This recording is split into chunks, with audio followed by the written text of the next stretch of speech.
Hallo und herzlich willkommen an der Philosophischen Fakultät. Im Namen des ganzen Studiendekanats begrüße ich Sie an der Georg-August-Universität. In diesem Video erkläre ich Ihnen die Stundenplanerstellung im Zweifach-Bachelor. Dafür beschäftige ich mich im Folgenden mit diesen Fragen. Wie gehe ich bei der Stundenplanerstellung vor?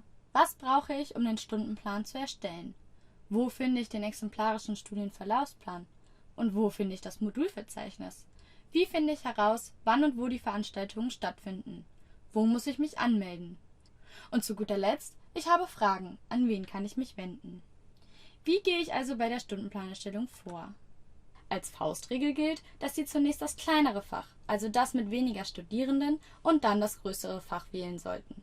Sie haben bei den größeren Fächern mehr Auswahl bei den Lehrveranstaltungen und können diese dann um die Lehrveranstaltungen des kleineren Faches drumherum bauen.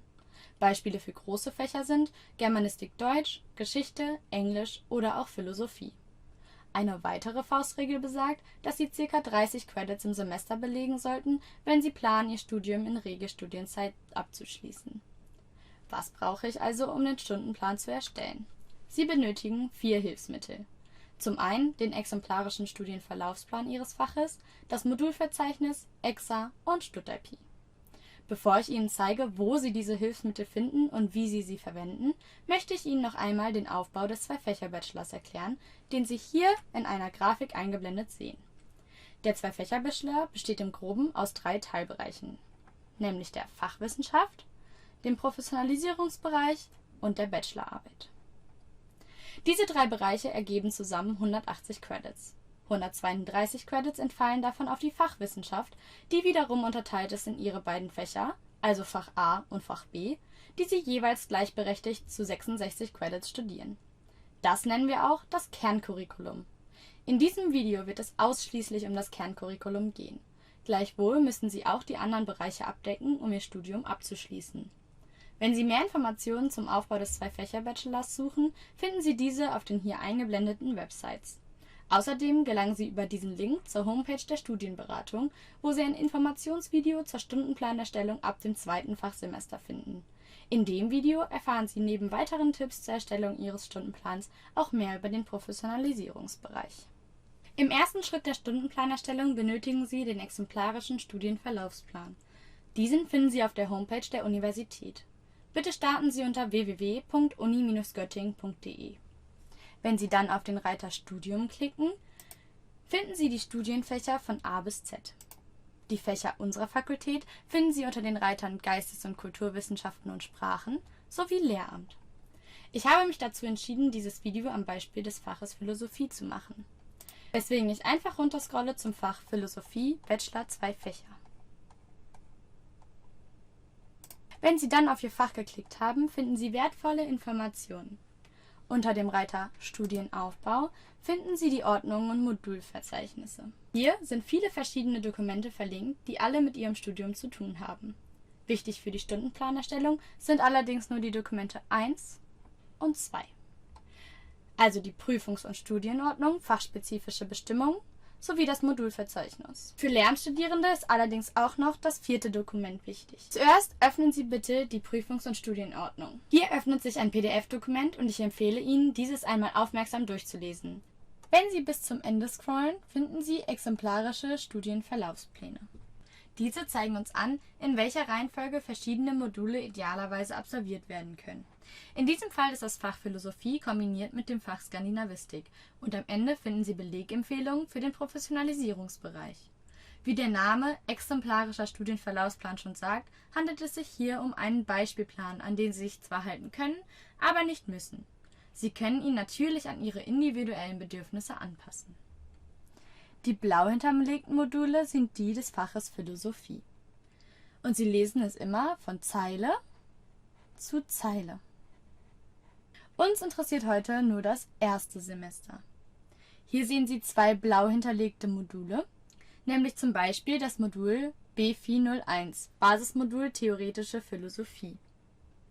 Den Namen und die Creditanzahl des Moduls wissen wir also schon, aber die Inhalte bzw. die Bedingungen des Moduls, zum Beispiel wie viele Lehrveranstaltungen es hat und welche Zugangsvoraussetzungen nötig sind, das finden Sie im Modulverzeichnis.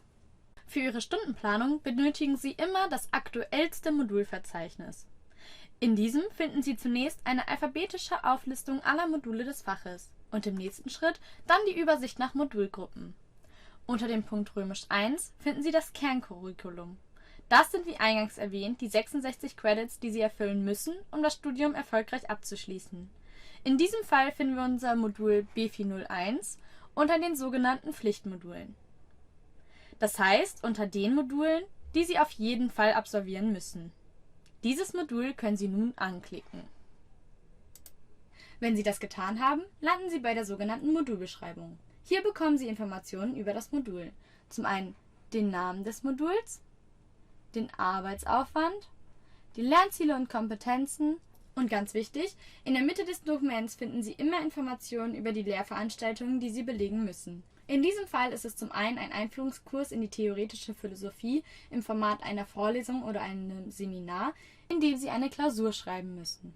Als zweites müssen Sie ein Proseminar zur theoretischen Philosophie belegen. Dabei haben Sie die Auswahl zwischen den 3 Prüfungsformen Klausur, Hausarbeit oder Essay. Weiter unten finden Sie dann auch noch Informationen zu den Zugangsvoraussetzungen. In diesem Fall sind keine Voraussetzungen definiert. Es kann im weiteren Verlauf des Studiums allerdings vorkommen, dass hier Zugangsvoraussetzungen über andere Module definiert sind. Diese sind dann zwingend einzuhalten. Sie finden auch Informationen zur Angebotshäufigkeit oder beispielsweise auch zur Dauer des Moduls. Wir wissen nun also, dass Sie 2 Lehrveranstaltungen belegen müssen. Jetzt müssen wir herausfinden, wann und wo diese stattfinden. Hierzu brauchen Sie das Vorlesungsverzeichnis EXA. Dazu gehen Sie bitte auf die Startseite des eCampus unter ecampus.uni-göttingen.de und klicken in der oberen linken Ecke auf das sogenannte Burger-Menü. Über den Reiter Studienangebot gelangen Sie zum Vorlesungsverzeichnis, indem Sie auf Vorlesungsverzeichnis anzeigen klicken. Es öffnet sich der Vorlesungsverzeichnisbaum. Bitte beachten Sie, dass Sie im Lehramtsprofil einen eigenen Strukturbaum haben, unter dem Sie die meisten Lehrveranstaltungen inklusive der Module des Professionalisierungsbereichs finden. Wenn Sie nicht auf Lehramt studieren, scrollen Sie runter zur Philosophischen Fakultät und klicken auf den Pfeil. Nun öffnet sich das Angebot unserer Fakultät. Nun suchen Sie Ihr Fach, in unserem Fall die Philosophie, aus. Sie sehen, dass Sie zwischen Kerncurriculum und anderen Studienangeboten wählen können. Im Kerncurriculum wird zwischen Pflichtmodulen und Wahlpflichtmodulen unterschieden. Aus dem Modulverzeichnis wissen wir, dass unser gesuchtes Modul zu den Pflichtmodulen zählt. Nun können Sie auf die Veranstaltung zugreifen. Wenn Sie auf das von Ihnen gesuchte Modul klicken, sehen Sie die verschiedenen Lehrangebote. Hier müssen Sie nun die angebotene Einführungsveranstaltung und ein Proseminar auswählen. Wenn Sie eine Veranstaltung anklicken, erhalten Sie Informationen zur Sprache, den Zeiten, den DozentInnen und vielem mehr. Den Kommentar sollten Sie auch aufmerksam lesen, um den Inhalt der Veranstaltung zu erfahren. Das Medaillensymbol zeigt Ihnen die angebotenen Prüfungen zu Ihrer Veranstaltung oder auch zum gesamten Modul. In EXA können Sie auch explizit nach Veranstaltungen suchen. Hierzu gehen Sie zurück auf die Startseite vom eCampus und wählen dieses Mal unter Studienangebot den Reiter Veranstaltungen suchen aus. Auf dieser Seite können Sie mit der Auswahl Suchbegriffe nach einem möglichen Suchparameter wie Veranstaltungsnummer, Titel, DozentIn und Veranstaltungstyp suchen. Über die Option Semester können Sie die relevanten Semester auswählen und über die Option Termingruppen können Sie bestimmte semesterabhängige Veranstaltungstermine auswählen. Außerdem können die Ergebnisse unter Erweiterte Suche eingeschränkt und mittels weiterer Eingabeparameter spezifiziert werden. Zum Beispiel wurden der semesterabhängige Titel, das Semester und die DozentInnen als Suchparameter bestimmt. Falls Sie weitere Informationen zu den Symbolen und Funktionsweisen von EXA suchen, finden Sie hier ein Erklärvideo und außerdem auch noch eine PDF-Datei von der IT, in dem die verschiedenen Symbole erklärt werden. Um nun Ihren Stundenplan erstellen zu können, brauchen Sie die Veranstaltungsnummer aus dem Vorlesungsverzeichnis. Diese markieren und kopieren Sie. Dann melden Sie sich über die Startseite beim eCampus mit Ihren Anmeldedaten an und wählen dann StudIP aus. In dem Reiter rechts oben können Sie nun die Nummer einfügen. Sie gelangen dann zu der Lehrveranstaltung, sofern sie bereits freigeschaltet ist, und können sich über Zugang zur Veranstaltung direkt dafür anmelden. Bitte beachten Sie, teilweise gibt es spezielle Anmelderegeln, teilweise ist die Anmeldung nur zu bestimmten Zeitpunkten möglich. Dies müssen Sie im Blick behalten. Ein wichtiger Hinweis: Die Anmeldung in StudIP ersetzt nicht die Anmeldung in FlexNow. Sie müssen sich am Ende eines jeden Semesters auf jeden Fall für die Prüfung anmelden, um an dieser teilnehmen zu können. Wenn Sie allgemeine Fragen zum Studium oder Stundenplan haben, können Sie sich gerne an die Studienberatung der Philosophischen Fakultät wenden. Wenn Sie eher fachspezifische Fragen, also sehr individuelle, sehr detaillierte Anliegen haben, können Sie sich gerne an die Fachstudienberatung Ihres Faches wenden. Auch wenn Sie Probleme bei der Überschneidung von Veranstaltungen, vor allem Pflichtveranstaltungen, haben, gibt es eine Ansprechperson im Studiendekanat der Philosophischen Fakultät. Alle Kontaktdaten finden Sie auf der Homepage.